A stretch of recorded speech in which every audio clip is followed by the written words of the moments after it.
Do you have a RYOBI router table along with one of those RYOBI R163G routers attached to that table?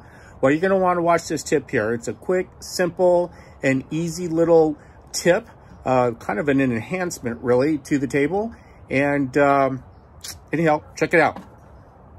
I also forgot to mention, I wanted to use my very first RYOBI drill that I've ever bought, which is my trusty old P215 right here. It's old, it's used and abused. Look at that, still works like a charm. Boy, I love that sound of the brushes and that spark too. Isn't that cool?